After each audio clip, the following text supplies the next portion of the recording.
তোমার সময় তুমি বলো, তোমার সময় তুমি বলো। তাদের রাজনীতি খাই খাই রাজনীতি।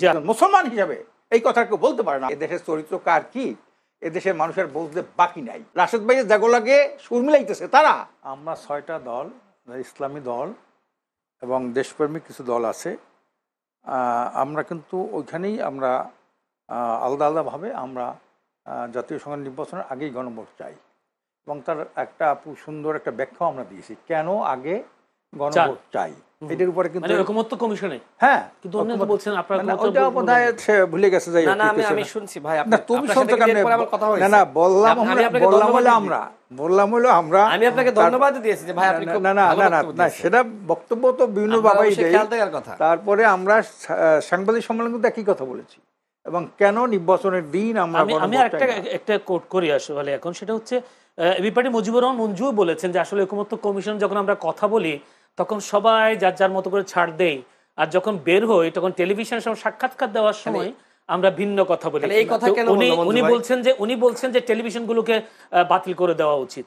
না না উনি যে যা বলতে পারে, কিন্তু আমি তো এটা তো টেলিভিশন আইছে তো আমাদের ওইটার মধ্যে যে কি কয় বাংলাদেশ টিভি যেটা বিডি টিভি বিটিভি, সেখানে কিন্তু এটার একটাই আছে, হ্যাঁ আপনার কি কয় ডকুমেন্টারি এভিডেন্স আছে যে আমরা সবাই কিন্তু সংসদ নির্বাচনের আগেই আমরা নভেম্বরের মধ্যেই আমরা গণভোট চাচ্ছি। কেন চেয়েছি?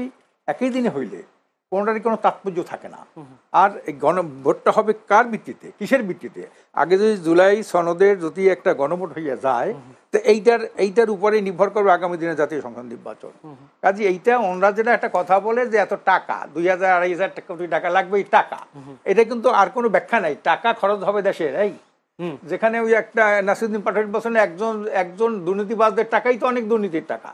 তাকে এই টাকাটার অজুহাতে একটা উৎসবমুখর পরিবারে হা বা না ভোট, ইতিমধ্যে কিন্তু হা বা না ভোট শুরু হয়ে গেছে। এই টাকাটা ওনারা বলছেন যে রাষ্ট্রের এই টাকা খরচ করার কি দরকার? না না ওনারা যারা বলছে রাষ্ট্রটা ঘেরাই তো লক্ষ লক্ষ কোটি টাকা দুর্নীতি করছে, 5 বার বিশ্ব দুর্নীতি চ্যাম্পিয়ন হয়েছে কাদের আমলে?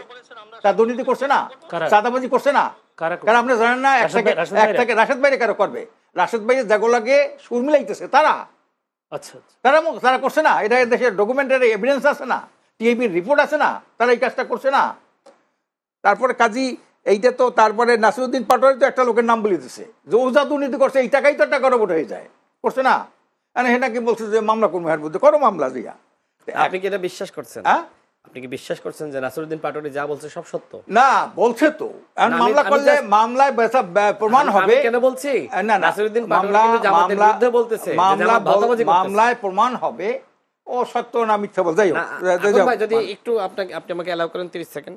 সেটা হলো নাসিরুদ্দিন পাটোয়ারি কিন্তু জামাত ইসলামের বিরুদ্ধে বলতেছে, সারাদিন গালিগালাজ করতেছে, আমি এটাই বলতেছি যে আপনি যেহেতু নাসিরুদ্দিন পাটোয়ারির কোটেশনটা আনলেন এই জন্যই বলছি যে তার কথা যদি আপনাকে বিশ্বাস করতে হয় তাহলে জামাতের বিরুদ্ধে টাকা খরচ এই তো অজুহাত, তাতে বোঝায় কি তারাও নির্বাচনের আগে।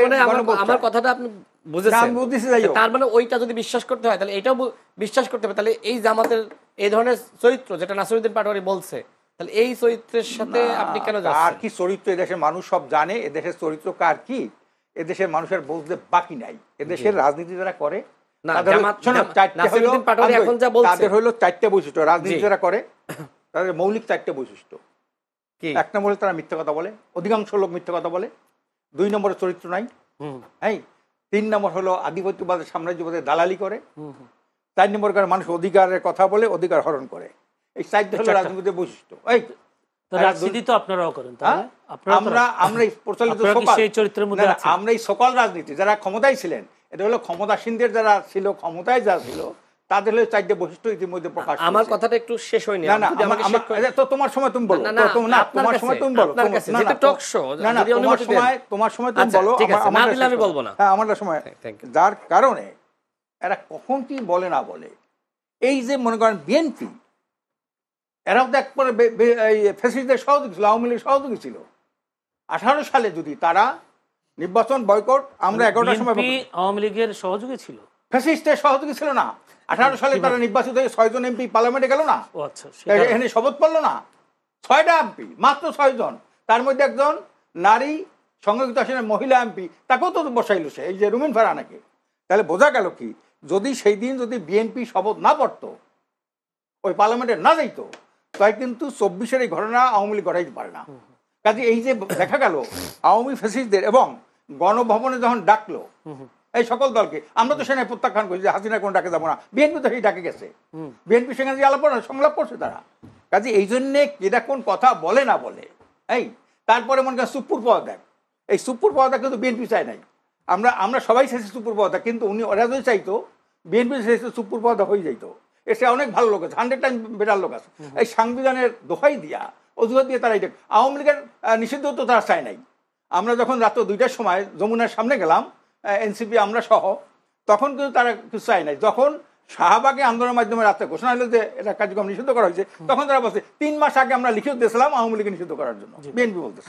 তাহলে বোঝা গেল এরা কিন্তু যত বড় বড় যতই কথা বলুক না কেন, এরা আওয়ামী লীগের ভাষায় কথা বলে, এরা ভারতের ভাষায় কথা বলে, তাদের নেগেটিভ বর্ণনা করে। আওয়ামী লীগ যেমন মৌলবাদ দেখতে পারতো না, ভারত যেমন মৌলবাদ মানে ইসলামী পন্থা মানে মৌলবাদ, এরা মৌলবাদের উত্থান ঠেকানোর কথা বলে। শুধু আরেকটা মারাত্মকতার একটা কথা বলেছে, যে কথাটা একজন মুসলমান হিসাবে এই কথা কেউ বলতে পারে না, যে আমরা শরিয়ায় বিশ্বাস করি না। আমি নামাজ পড়েন না, এটা একটা ভিন্ন, আমি নামাজ পড়ি না, এটা ভিন্ন, কিন্তু নামাজ লাগে না, নামাজ বিশ্বাস করি না, তো মারাত্মক কথা। একটা বিষয় চলে যাচ্ছে আমরা, এই সব কথা যারা বলবে, এই সব কথা যারা বলবে, তাদের রাজনীতি হলে উদ্দেশ্য প্রণীত এবং ব্যক্তি স্বার্থের জন্য তাদের রাজনীতি হলো খাই খাই রাজনীতি।